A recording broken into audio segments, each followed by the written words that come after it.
j'aimerais vous parler des sorcières, tout d'abord. Les sorcières, c'est quelque chose que nous avons remis en valeur avec le MLF. Vous vous souvenez de cette époque, ou du moins certaines d'entre vous s'en souviennent. Les sorcières, pour moi, ça a extrêmement d'importance, parce que, sur le plan historique, c'est dans ce passage, donc de la fin du Moyen-Âge, dans la période où les sorcières ont été criminalisées, c'était quand même un moment très crucial. C'était un moment où les femmes ont été dépossédées de leur corps, elles ont été dépossédées d'un savoir qu'elles avaient, qui se transmettait volontiers de mère en fille, entre autres un savoir sur la phytothérapie, sur l'herboristerie. Et à ce moment-là, la médecine moderne occidentale naissante, elle n'était pas très bonne, si vous voulez, c'était pas très fort à cette époque.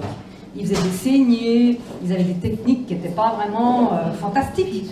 Et donc, ils jalousaient le savoir de ces femmes, et cette forme de phytothérapie, ce savoir qu'elles avaient, parce que finalement, elles étaient assez efficaces, et les gens avaient assez confiance en elles, et allaient volontiers vers elles, donc ça leur cassait la baraque. Et parce que ça leur cassait la baraque, ils se sont alliés avec l'église de l'époque pour les criminaliser et les faire brûler sur les bûchers. Donc c'est quelque chose qui a beaucoup d'importance dans notre histoire, en tant que femme et en tant que féministe, parce que c'est aussi à cette époque que s'est introduit toutes sortes de tabous par rapport au corps, toute une répression extrêmement violente. Et il y a un ouvrage que j'aimerais vous recommander qui dépasse de loin mon bouquin, pour celles d'entre vous qui s'intéressent à l'histoire. Ça s'appelle « Le Caliban et la sorcière ». Et l'auteur est Silvia Federici. C'est une féministe d'origine italienne qui vit aujourd'hui aux États-Unis. C'est une historienne. Alors c'est vrai, Jacqueline fait ce geste. C'est vrai, c'est un pavé. Mais je vous assure que si vous sautez les notes de bas de page, ça coule vraiment très bien. Ça se laisse vraiment très bien lire. Et ce qu'elle a amené d'essentiel dans cette compréhension de la question des sorcières, c'est qu'elle nous explique en fait qu'il y a une coïncidence avec les luttes sociales. Ça veut dire, à la fin du Moyen-Âge, quand le capitalisme commençait à s'installer petit à petit, c'était la période des enclosures. Donc on a pris des terres communes, on les a privatisées, on a commencé, les futurs capitalistes capitalisaient tous les biens possibles, tout ce qui allait générer de l'argent, et ça a entraîné un appauvrissement dramatique. Et à cette époque-là, il y a eu des luttes sociales très importantes, il y a eu des émeutes de la faim, et il y a eu beaucoup de femmes qui étaient très actives dans ces mouvements sociaux, et les criminaliser avec des procès bidons, en leur arrachant des aveux sous la torture, était aussi un moyen de casser ces luttes sociales. Donc c'est extrêmement important de comprendre cela, parce que nous vivons aujourd'hui dans une période plutôt difficile sur le plan économique, avec un durcissement des rapports sociaux. Donc c'est extrêmement important de comprendre comment ce type de mécanisme a fonctionné pour être capable de les déceler au moment où il se remonterait à notre rencontre. Et toute la relation au corps a été cassée à cette époque, entre autres parce qu'il fallait rendre les gens serviles, n'est-ce pas? Donc à cette époque, on disait qu'aujourd'hui c'est un jour qui convient pour travailler, mais aujourd'hui c'est peut-être pas un jour qui convient pour travailler. Et ça allait pas du tout pour les capitalistes. Eux, ils voulaient construire une espèce de servilité, voilà, où on y va tous les jours, qu'on se sente bien ou pas bien, qu'on soit en forme ou pas en forme. Et ils l'ont cassé par la répression. Ils l'ont tellement bien cassé qu'aujourd'hui, aux États-Unis, il y a des boîtes où les gens prennent eux-mêmes leur date de vacances, décident eux-mêmes de leur date de vacances, et ils sont tellement disciplinés qu'on s'est rendu compte qu'ils en prennent moins que les travailleurs et les travailleuses qui ne se bénéficient pas, quote unquote, de ce système. Donc c'est quand même extraordinaire. Donc toute cette relation au corps, elle date de cette époque et de cette répression. Donc c'est pour cette raison que pour moi, ce titre est extrêmement important, parce que je me reconnais comme une sorcière, parce que j'aurais volontiers brûlé sur un bûcher, parce que je suis lesbienne, donc une femme qui vit sans homme, je connais un peu les plantes médicinales, je suis un peu rebelle, vous voyez ce que je veux dire, j'ai vraiment le profil qui aurait brûlé sur un bûcher, potentiellement, il y a 300 ans, est-ce que je sais moi, quelque chose de cet ordre-là. Mais 300 ans, c'est pas tellement vieux, hein.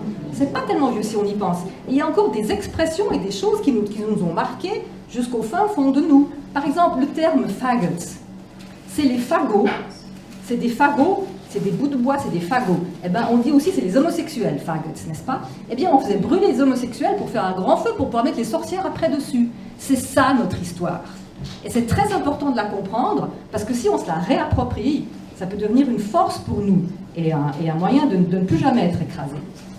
Voilà pour le titre. Pour le self-help maintenant. Le self-help, c'est un mouvement de réappropriation du corps où on se réapproprie notre savoir, notre propre corps, parce que, si vous voulez, la gynécologie, ça a toujours été un petit peu à part dans la relation au corps. Si vous pensez, quand vous avez une angine, vous prenez volontiers un abaisse-langue, puis vous regardez dans un miroir, est-ce qu'il y a des petites taches blanches au fond de la gorge? Est-ce qu'éventuellement j'aurais des streptocoques? Est-ce qu'il faudrait que j'accepte quand même les antibiotiques? Certaines personnes ont ce niveau d'autonomie par rapport à d'autres parties de leur corps, mais par rapport à la gynéco, très très rarement. Par rapport à la gynéco, c'est vraiment les cas de fer en l'air, c'est le médecin qui sait, il sait mieux pour nous ce qui est bon. En consultation, la consultation dure 10 minutes, habillage et réhabillage inclus. Donc comment on va faire pour poser ces questions, arriver au bout de ces doutes? Donc c'est vraiment un domaine où on était particulièrement exproprié, si vous voulez. Et les sages-femmes et les infirmières aussi ont été expropriées, si vous voulez. Les sages-femmes de l'époque, elles ont été complètement expropriées de leur savoir et elles sont devenues plutôt les subalternes des médecins. Alors maintenant, ça change un petit peu parce que les choses ont évolué pendant cette dernière génération, mais tout de même, si on regarde dans l'histoire, la disparition du rôle des femmes à une position un peu décisive est quand même relativement flagrant. Alors ce mouvement, en effet, est venu des États-Unis. Ces deux États-Uniennes, donc Carol Downer et Debbie Lowe, qui arrivent de Los Angeles, elles faisaient une tournée en Europe. Elles sont venues chez vous en France, en Suisse, en Allemagne. Elles nous ont fait une démonstration d'auto-examen. Il y avait une salle pleine avec 200 femmes. Elles arrivent, elles se déshabillent, elles s'installent là sur la table, voilà, hop là, elle met le spéculum, le miroir, la lampe de poche. Alors nous, on était scotchés. Vraiment, on était scotchés. C'était leur liberté, si vous voulez, pour nous. Ville calviniste comme Genève, vous imaginez, c'est vraiment pas banal comme chose. On était complètement scotchés, elles nous ont expliqué tout ça, voilà, l'auto-examen. C'est une manière de changer son attitude par rapport à son propre corps et d'envisager éventuellement d'être plus autonome, de pouvoir faire des gestes par soi-même. Je vous rappelle que l'avortement était illégal à cette époque. Donc elles avaient mis aussi mis au point une méthode d'extraction des règles, d'aspiration des règles. Donc c'était vraiment extrêmement important dans les luttes qui allaient suivre. Vous vous souvenez du MLAC, le mouvement de libération pour l'avortement et la contraception. Donc d'avoir des techniques simples comme ça, avec du matériel en plastique, une seringue, une sonde souple, etc., c'était éminemment important pour nous, pour notre autonomie, et puis aussi pour le rapport de pouvoir qu'on a pu générer pour éventuellement faire avancer la loi. Donc c'est historique, puisqu'on a... C'était il y a quelques jours, il y a 40 ans, que la loi a changé en France. Donc c'était vraiment décisif ce qu'elles nous ont amené. C'était vraiment quelque chose d'extrêmement important. Alors historiquement, je ne sais pas pourquoi le self-help n'a pas pris de la même manière en France que dans les autres pays d'Europe. Ça, c'est quelque chose qu'on pourrait analyser après avec celles d'entre vous qui ont connu cette époque ou un intérêt particulier pour l'histoire. Mais le fait est que en Suisse et en Allemagne, il y a des centres de santé qui se sont créés. Des centres de santé de femmes, donc pour offrir des prestations par des femmes pour des femmes, tout d'abord pour les choses les plus fondamentales, on va dire, voilà, l'accès à la contraception, l'avortement, et puis petit à petit, en tout cas dans les centres en Suisse, et dans notre centre pilote qui s'appelait le dispensaire des femmes, également de faire l'examen annuel gynécologique préventif, de soigner des petites pathologies simples, les vaginites, les cystites, et de pouvoir à chaque fois proposer d'une part ce fameux auto-examen, c'est-à-dire de mettre la femme dans une situation où elle se réapproprie son corps, elle comprend ce qui lui arrive, la pathologie X, qu'on lui explique, bon ben voilà, vous avez une infection à ceci, cela, ça s'explique comme ci, comme ça. Le traitement allopathique, ben voilà, ce serait ceci, ça prendrait tant de jours, avantage, inconvénient. Le traitement naturopathique, ce serait autre chose, ça prendrait plus de jours, avantage, inconvénient. Et à la fin, elle dit, ah oui, c'est très intéressant. Et puis vous, qu'est-ce que vous pensez qui est mieux pour moi? On recommence à zéro, là, l'explication, le traitement A, avantage, inconvénient, le traitement B, avantage, inconvénient. Et vous, comment vous vous sentez dans cette situation? Vous voyez, c'est un travail pas évident. Si vous voulez, c'est pas évident de se réapproprier sa santé et de changer sa relation, en particulier dans un moment où il y a une maladie, où on pourrait éventuellement régresser un peu, puis vouloir être un petit peu prise en charge, comme ça. Hein? Et on a tellement été habitués que les autres décident pour nous, que le médecin décide pour nous, que le père décide pour nous, que le frère aîné décide pour nous, est-ce que je sais moi? C'est pas si facile de changer cette relation à soi-même. Et c'était ça notre travail. C'était ça sur quoi on a pris beaucoup de temps. Ça nous a permis de développer une phytothérapie, une médecine toute simple. C'est le sujet de mon premier ouvrage, donc ce Mamamélis, ce manuel de gynécologie naturopathique à l'usage des femmes, avec toutes les affections les plus communes des femmes, le traitement allopathique, les alternatives en naturopathie, à un niveau, si vous voulez, qui s'adresse autant aux femmes pour pouvoir éventuellement faire un certain nombre de choses par elles-mêmes, mais aussi suffisamment développé pour que cela puisse intéresser également des thérapeutes qui voudraient élargir un petit peu leur champ, qui se rendent compte qu'il est un peu étroit et qui voudraient éventuellement avoir quelques alternatives à proposer chaque fois que c'est possible. Donc c'est au dispensaire des femmes qu'on a vraiment expérimenté toutes ces méthodes. Par la suite, on a essaimé, en effet, il y a d'autres centres qui ont développé le même type de technique. On pratiquait beaucoup les échanges à cette époque, des échanges féministes. Donc il y a une Brésilienne qui est venue travailler au dispensaire des femmes. Moi j'ai été travailler au Costa Rica. Il y a eu beaucoup d'échanges comme ça qui se sont passés. Et le mouvement s'est ainsi essaimé à partir du travail des États-Uniennes, le nôtre, et tous les échanges qu'on a pu faire. En grande partie d'abord c'était plutôt avec l'Amérique latine, je dirais. C'était vraiment un des continents où les féministes ont le plus rapidement mordu. Alors c'est très intéressant comment... dans une région, comment ça mord pas, les difficultés qu'il y a, comment on s'y prend. Chez les intellectuels, alors peut-être savoir quelque chose aussi avec la France, je ne sais pas, vous me direz après coup. Hein. Chez les intellectuels, alors les discussions sont très très longues avant de pouvoir passer à l'auto-examen, n'est-ce pas? Est-ce que c'est politiquement correct?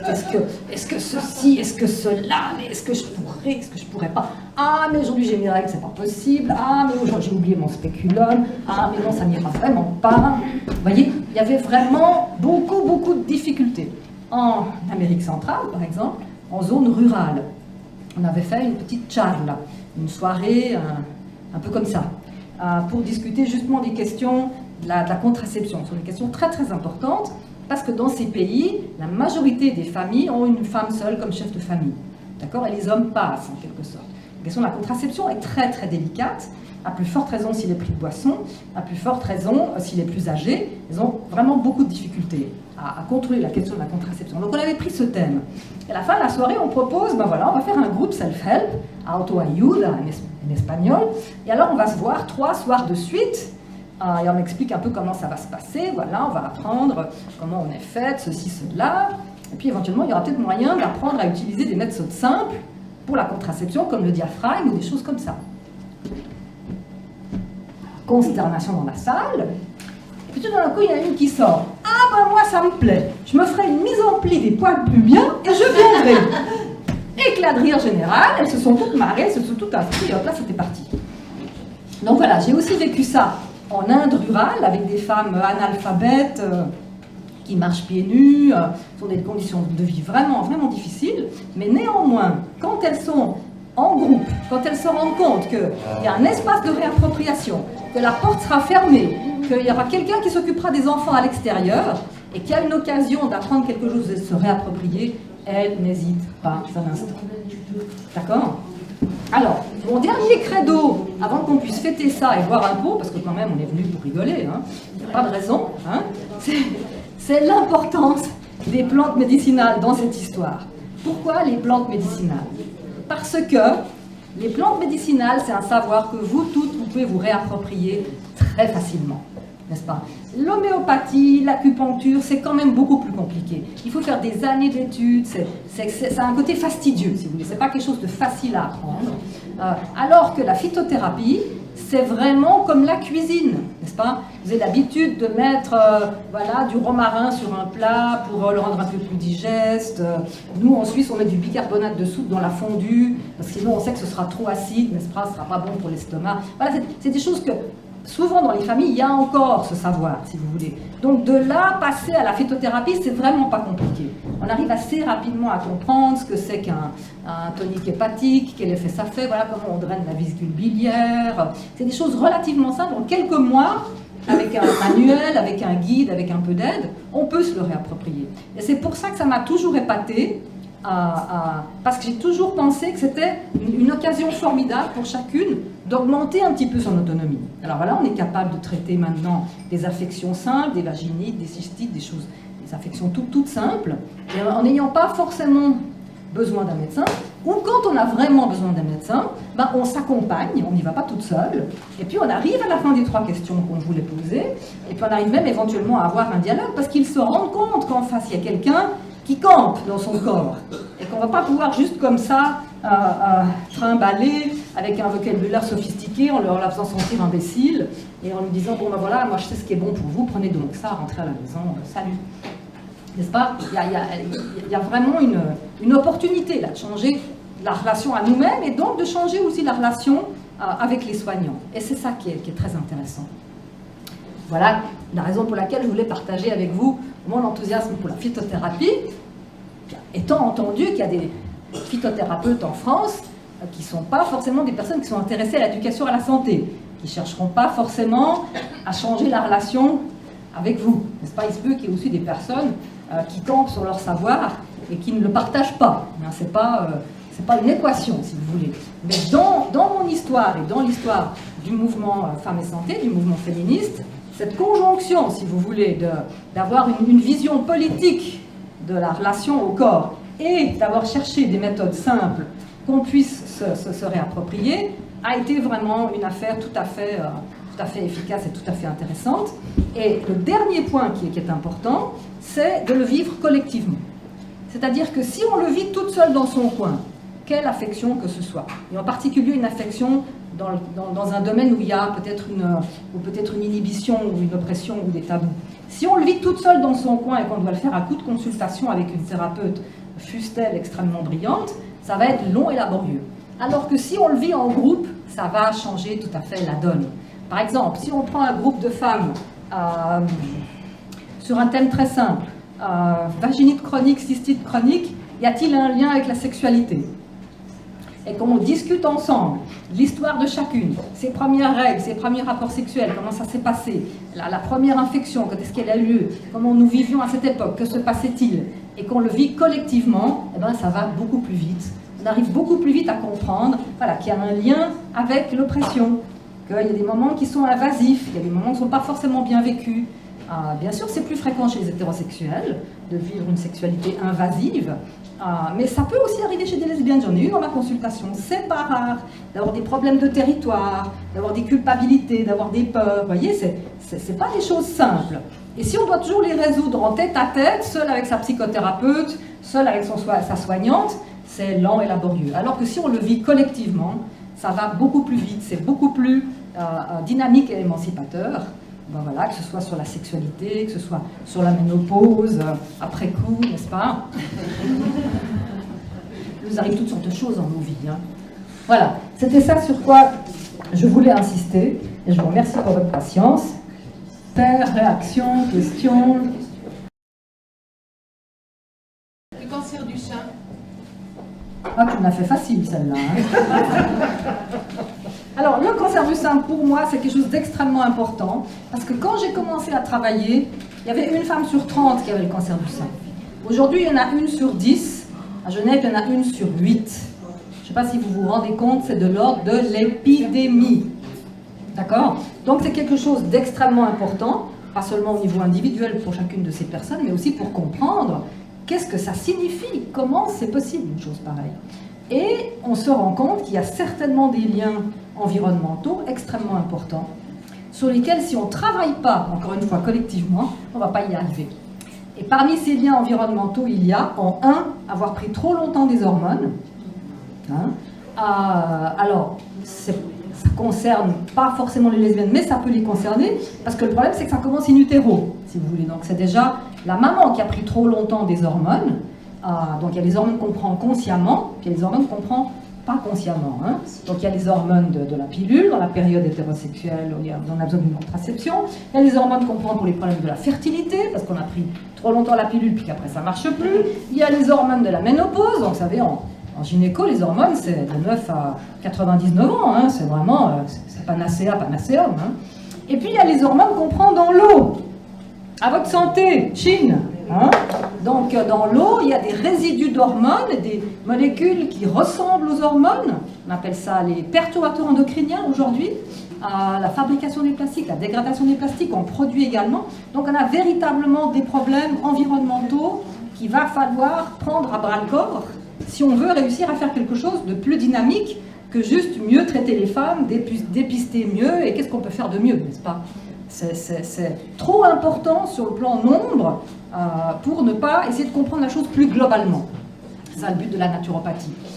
Dans les années, on s'est rendu compte, entre autres par mes bouquins, je fais partie des personnes qui ont beaucoup travaillé pour dénoncer l'abus des hormones de substitution pendant la ménopause, qui étaient prescrits vraiment à tir-larigot, à des femmes parfois qui n'avaient même pas de symptômes. Quand on a réussi à montrer qu'il y avait un lien entre ces hormones et le cancer du sein, les femmes ont arrêté de prendre des hormones et le cancer du sein a diminué. Donc en 2004 et 2007, ça descend, parce qu'il y a plein de femmes qui ont relégué leurs hormones, qu'ils ont rendues aux pharmaciens. Mais pendant la même époque, ça continue à augmenter chez les femmes de moins de 40 ans. Et ça, c'est gravissime, vous comprenez? Donc ça signifie qu'il va falloir s'atteler à ces questions, sur le plan personnel, évidemment, mieux comprendre sa propre santé, quels sont les facteurs qui rentrent en ligne de compte, l'alimentation, les facteurs environnementaux, les facteurs émotionnels, s'il y en a, est-ce que je sais moi, travailler le plus globalement qu'on peut, mais aussi collectivement, parce que sinon, on ne fera que courir derrière le train. Donc l'idée, c'est en fait de se mettre à 8, comme ça, de se mettre ensemble et d'essayer de voir quelle est notre histoire de santé, quelles sont les choses qu'on a bien résolues, quelles sont les choses qui nous embêtent encore aujourd'hui et qu'on a du mal à résoudre, essayer de voir si on a des choses qui sont en commun à plusieurs d'entre nous, puis essayer de voir après comment on les résolverait, quelles personnes ressources on irait chercher, comment on ferait pour essayer de dégoupiller cette histoire, de faire en sorte que nos problèmes personnels ne soient plus que personnels à nous, mais qu'ils soient partagés et qu'on s'organise ensemble dessus. Alors il y a un renouveau du self-help aujourd'hui. C'est extrêmement intéressant, c'est le cas en France, c'est le cas dans d'autres pays. Je crois que c'est un peu lié, si vous voulez, au fait qu'il y a une autre génération qui s'est battue pendant les années 60, les années 70. Après, il y a eu une période un petit peu mieux. La période des années 70, ça allait un petit peu mieux économiquement. Il y a une génération qui nous suit, qui trouvait que ça allait, que bon, l'égalité maintenant, ça y est, c'est bon, on s'assoit dessus, ça va aller. Et puis maintenant, il y a la génération qui vient après celle-là, et cette génération, elle sait très bien que ça ne va pas. D'abord parce qu'économiquement ça ne va pas, et puis ensuite parce que l'extrême droite est en train de remonter et donc veut par exemple des remboursements de l'IVG, enfin, des diverses manœuvres douteuses qui n'aboutiront pas, mais elles comprennent qu'il y a un enjeu, si vous voulez, qu'elles vont devoir se battre, que ça ne va pas leur couler de source. Et c'est parmi elles qu'on trouve des femmes qui sont de nouveau intéressées, mais c'était quoi le self-help? Mais comment on fait une extraction de règles? Mais qu'est-ce qui est possible? Comment est-ce que je pourrais voilà, prendre ces choses en main et pas subir la montée de l'extrême droite, par exemple. Donc il y a un renouveau, en effet. Combien de pourcents de personnes sont concernées par l'ostéoporose en France au jour d'aujourd'hui? Vous ne savez pas? Vous ne pouvez pas esquisser un nombre, non? Non, parce qu'on en fait un fromage, mais vous savez, c'est 3%. Oh. 3%. Donc, dans la période où on voulait recommercialiser des hormones de substitution autour de la ménopause, un des arguments, ça a été justement de dire, voilà, la baisse des oestrogènes dans le sang, ça retient moins bien le calcium, donc il y a le risque d'ostéoporose, etc., etc. Et un des traitements, en effet, peut être de prendre des hormones de substitution. Il y a d'autres traitements également, bien sûr. Des compléments alimentaires, etc. Donc, en grande partie, c'est une histoire de labo. Les Nestlé. Oui, les produits laitiers également, qui malheureusement aggravent l'ostéoporose, mais enfin c'est triste, mais c'est comme ça. Donc en fait, il y a une grande partie, si vous voulez, c'est un peu surfait tout ce problème. Ceci dit, il y a un vrai problème d'ostéoporose qui existe pour un certain nombre de personnes, c'est tout à fait vrai. Il y a aussi un problème d'ostéopénie chez certaines personnes, donc le stade avant, mais qui pourrait évoluer vers de l'ostéoporose. L'approche naturopathique, c'est d'essayer de comprendre la globalité de la dame, les facteurs émotionnels, les facteurs hormonaux, les facteurs alimentaires, l'exercice physique. Vous voyez, d'essayer de regarder sur tous les points de sa vie, qu'est-ce qu'on pourrait faire pour essayer d'améliorer la situation, quitte à faire un suivi, évidemment, de vérifier tous les 3-4 ans si ce qu'on fait marche ou ne marche pas. Comme c'est quelque chose d'évolution extrêmement lente, n'est-ce pas, on a 3 fois le temps de se retourner, puisqu'un os, on refait un tiers de son ossature en 2 à 3 ans. Vous vous rendez compte, c'est vraiment... ça va très très lentement. Mais tant qu'il y a des cellules qui naissent et des cellules qui meurent, donc il y a un remaniement cellulaire, donc on peut refaire plus joli. Vous comprenez?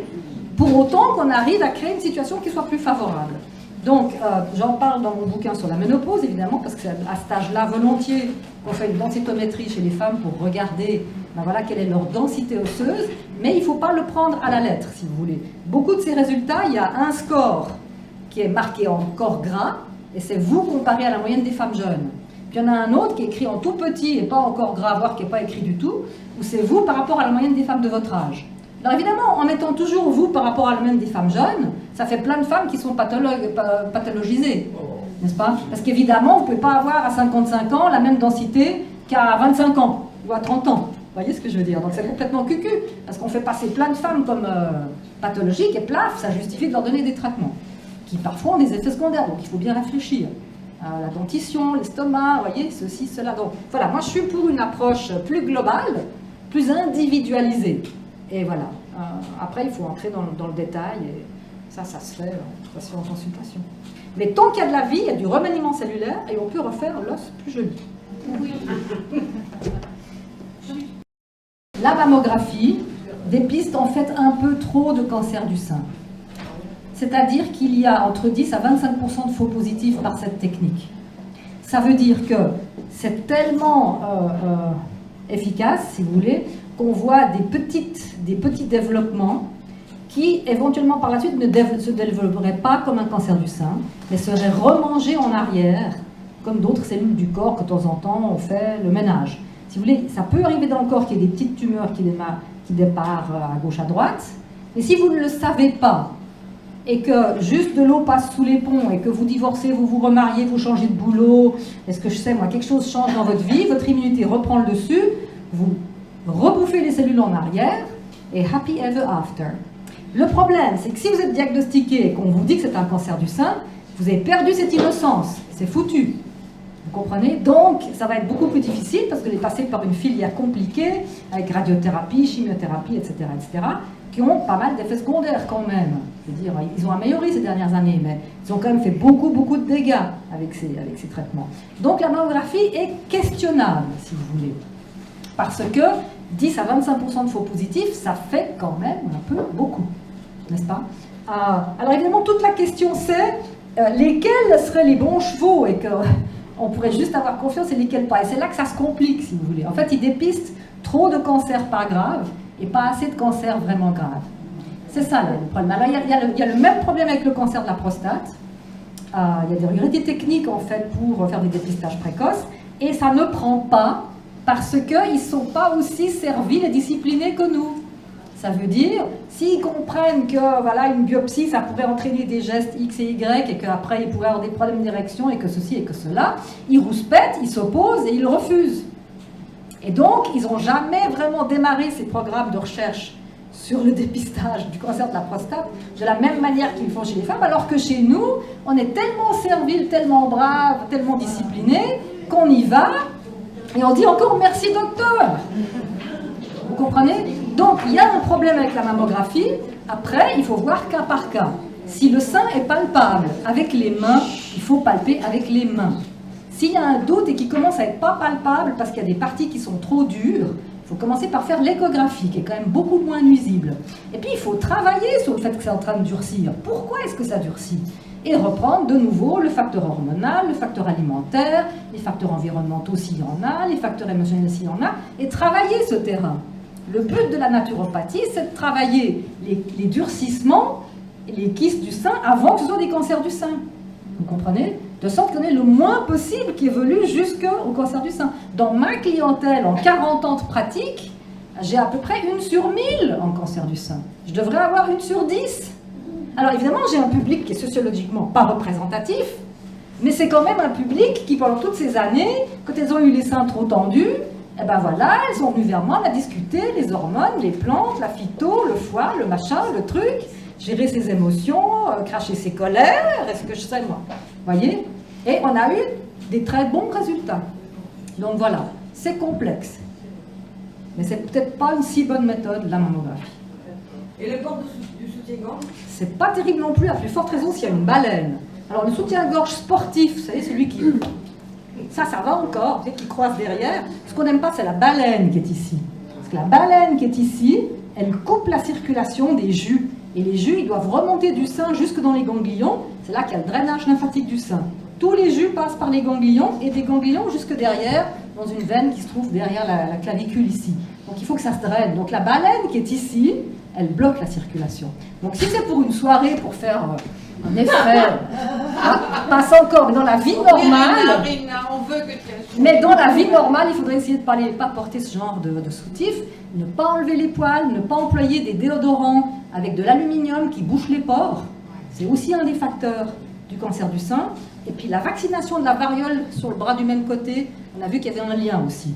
Avec le bras où on était vacciné de la variole a souvent un lien avec de nouveau ça circule moins bien. Donc il y a beaucoup de facteurs qui rentrent en ligne de compte. Il ne faut pas paniquer avec, mais il faut essayer sur chaque facteur de voir qu'est-ce que je peux faire de mieux, et si possible sur des symptômes pas graves, de sorte de ne pas avoir besoin après de le faire sur des symptômes plus graves. C'est bon? Vous avez l'impression d'avoir un petit peu saisi l'idée du self-help, tout ça?